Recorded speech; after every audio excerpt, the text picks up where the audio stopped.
Lampas pa. Bigyan natin RPM.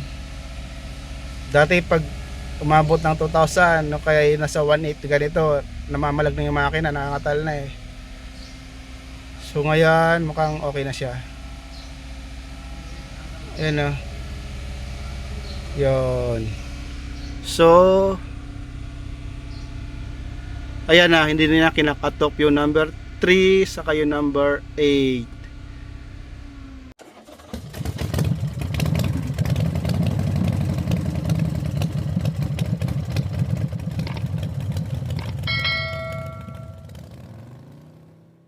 So magpapalit tayo ng ECM, Engine Control Module. So meron na akong bagong ECM dito. Ito ipapalit ko. So balito pa lang unit GMC Crew Cab, GMC Sierra 2017-18 tong unit na ta. So bali ang issue ng ECM na ta, o ang issue ng unit na ta, pag nasa 2,000 RPM doon lalabas yung misfire or panginginig ng makina. Tapos madidetect niyang misfire ay cylinder number 3 saka cylinder number 8 ang misfire. So ito ating kabit na yung bagong ECM. Tapos ipoprogram natin.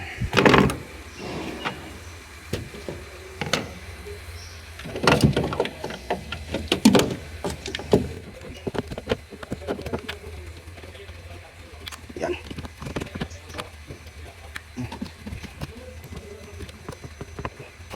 Okay. Pagbagong ECM, engine blinking, traction light, pero hindi umilaw yung tip deterrent. Nakalagay lang engine power is reduced. Tingnan natin kung may cranking. Walang cranking.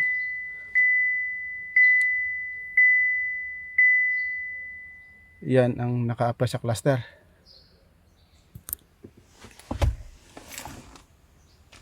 Tapos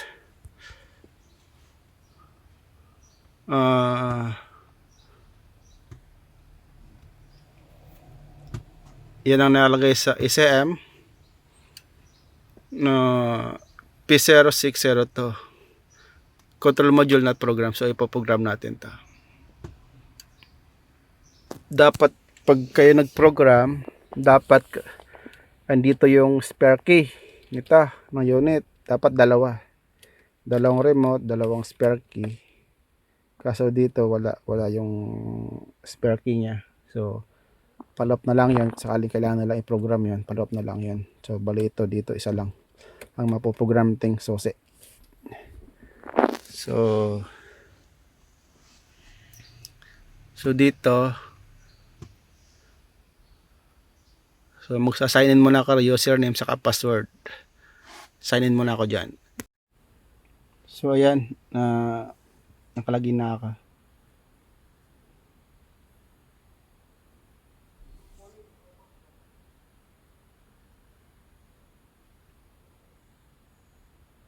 So ayan na siya. So bali MDI, multiple disk interface, tapos yung kabila ay na-connect sa sa OBD port.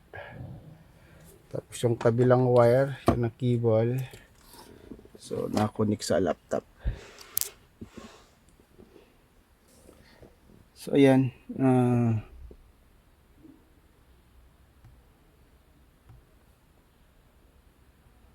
connect vehicle. Sorry, SPS pala. Dito na ako doon na. So SPS, click natin SPS na to.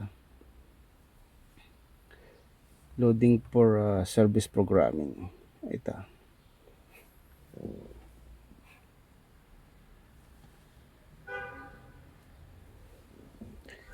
So ayan, bali connect na ba?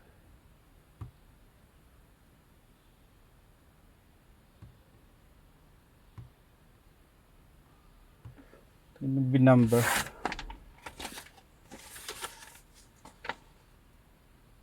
9511. So wala. Select vehicle. Ito yung VIN number niya. JJ6190511. Ito.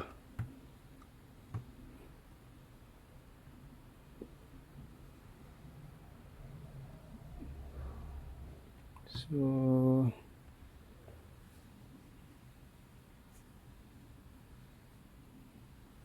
check natin ulit.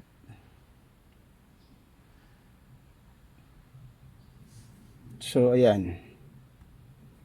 So para yung VIN number. Tapos enter ko lang yung job card number. Yung job card number, bali ano yan, bali yung whip number na ginagamit ko rito pag order kami ng piyesa. Bali yun ang may binibigay sa aming job card. So yung job card na yon, yun ang pinaka-request namin sa parts. Tapos merong whip number doon. Yung whip number yun ang enter dito sa job card number. Bali 5 digit o 5 numero lang yan. Yung whip number na yung job card number. So bali ito yung sa amin. 5 numero lang yung ano, 5 numero lang yung job card number. Kung wala kayong job card number, bali pwede kayong mag-enter ng kahit anong number basta 5 digit. So bali ito yung sa akin, meron ako kaya in-enter ko yung sa amin. Tapos dito sa may selected programming na ta, replace and program. Tapos yun na, next na. Next, ano lang tayo, follow ng instructions sa screen. Yan na. Sa bilis ng programming, depende sa internet speed, sa internet connection. So bali ang ipoprogram natin ay ito, yung K20 or engine control module. Yung program natin. So select natin yan, tapos next. So ayan, new software with diagnostic enhancement for DTC 2101. Lahat naman naka-check yan. Yan, lahat yan. Next na natin. Wala na tayong pipindutin dyan. O, i-click. Next natin. Basta share lang natin yung VIN number. So, next. Lahat yan. Fuel system, speedometer calibration for start production. Lahat start the programming.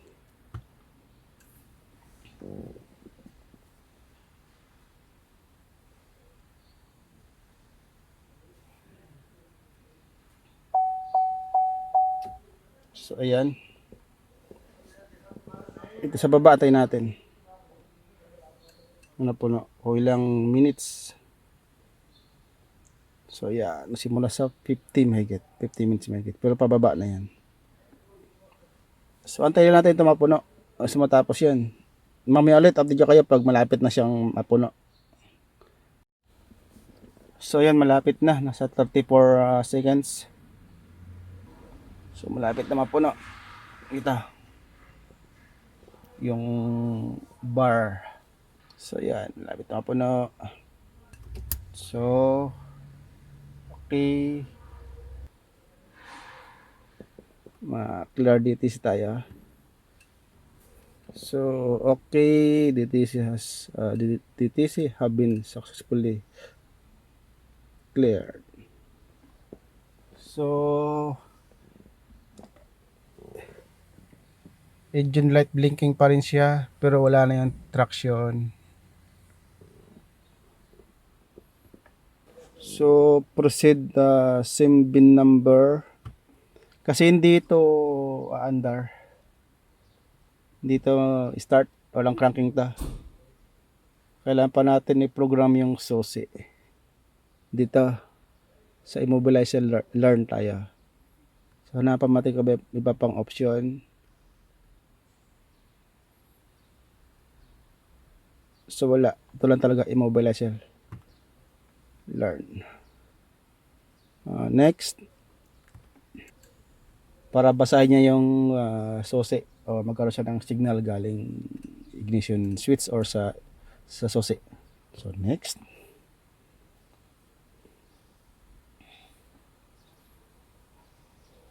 Yan. So okay. Set up tayo na.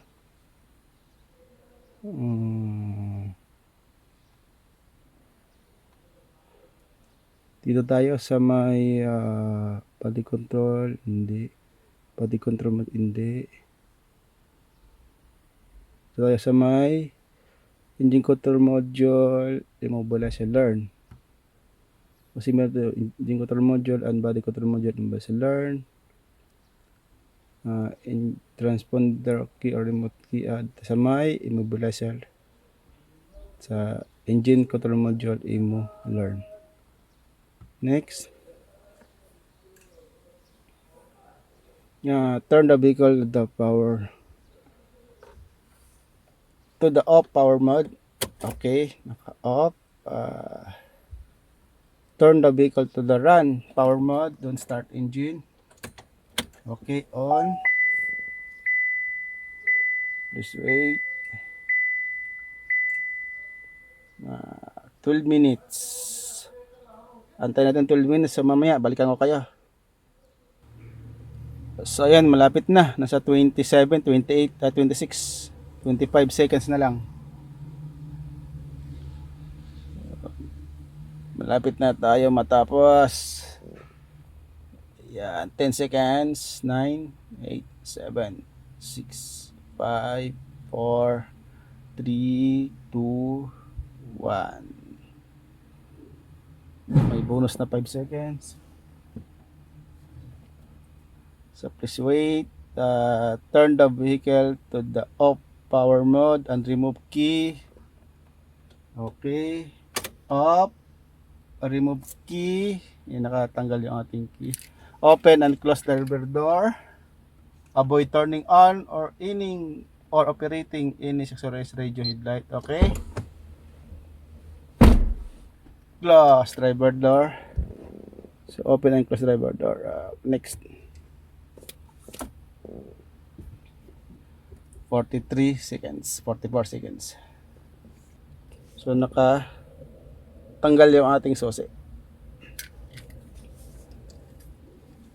So 6, 5, 4, 3, 2, 1, 0.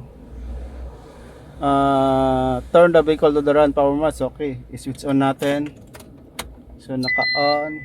Yan.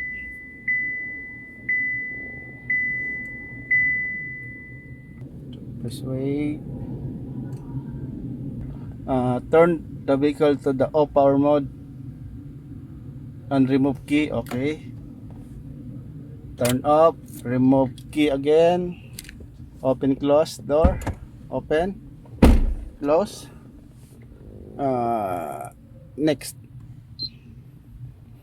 45 seconds. So 8, 7, 6, 5, 4, 3.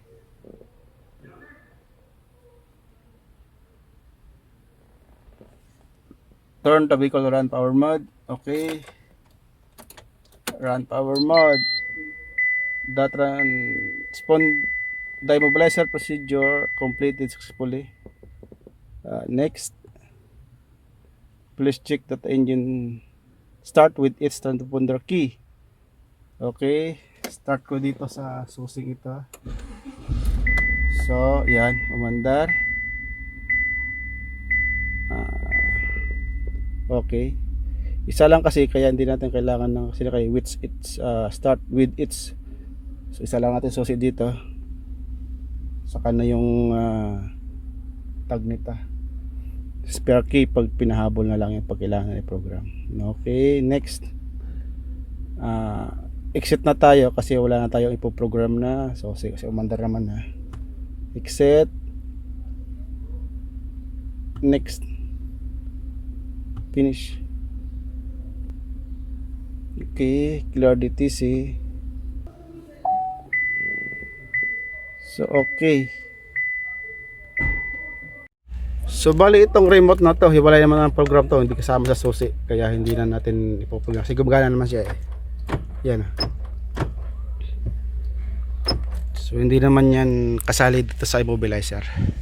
So yun lang ang engine light ng chicken natin. So start ulit natin. So yan umandar. Pero may engine light. Baka ano to, crankshaft kailangan relearn. So yan ang DTC, kaya umiilaw yung engine light. Crankshaft position system variation not learn. So kailangan din na siyang relearn. So relearn natin. Configuration, reset and function, learn function, crankshaft, yan. Set the transmission into park, set the parking brake, okay. Turn off AC, okay. Naka off yung ating aircon.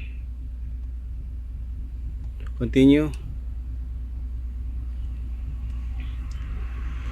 So accelerate the engine with wide open throttle and release the pedal when the fuel cut off occur. So iwat natin to na. So itong pedal apakan ko sagad. So apakan ko na sagad. Yeah, nag-cut off na. Yeah, successfully na tayo. Continue. So nawala na yung engine light.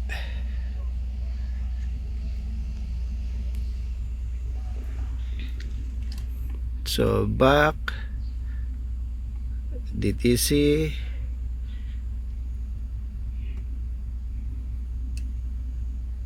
So pass na, clear natin to. Okay. Oh, namatay. Internet, swerte pa rin tayo kasi bago namatay. Okay. Tapos tayo mag-program. Oh. Pero nag-full ngayon nung bumalik.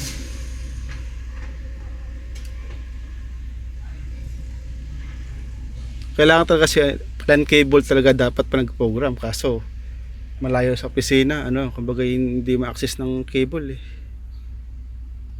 May nakaparadang sakyan dun sa harapan. So okay na. Ay, balik para tayo. Yung dati para sakit nito ang tingnan natin. Okay, sa misfire tayo. Yung dating sakit, kaya ako yung palit ng ECM. Kasi ito yung sakit niya eh. Yan. Apakan ko ng hanggang 2,000 ang RPM. Tinatin ko magbiblink yung ilaw, engine light. Kasi ito yung dating sakit niya. Nagbiblink engine light pag umabot ng 2,000, nagmi-misfire. Kasi kinakat off na yung supply ng injector. So mukhang success. Yan bitaw accelerator. Yan, normal. Dandahan kong apak.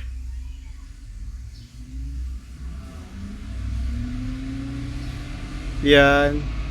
Dati yan, kahit hindi lumalabas yung misfire o hindi nangingin makina, yung number 8 saka yung number 3 may katal, nangangatal.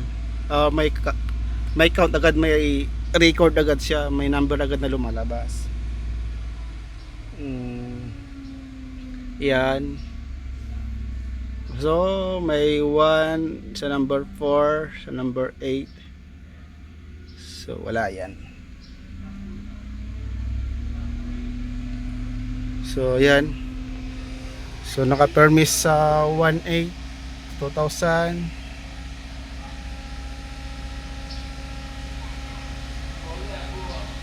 So wala pa rin nagbago. So okay na to. So sa data tayo, data display, sa fuel injector, data. Yung dito yung kinakatop ayun, okay na. So release accelerator, so normal RPM, yan siya pag naka normal RPM. Pero pag tinasa ng RPM, natin kung okay lahat. So 18, 19, 2000 RPM. Yan, lampas pa. Bigyan natin RPM. Dati pag umabot ng 2000, no, kaya nasa 18 ganito, namamalag na yung makina, nangangatal na So ngayon mukhang okay na siya. Ayan o. Yun. So ayan na, hindi na kinakatop yung number 3 saka yung number 8.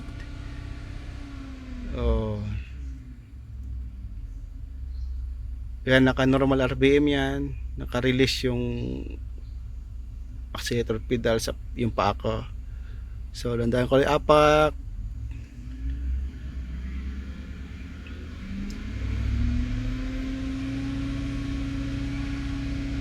So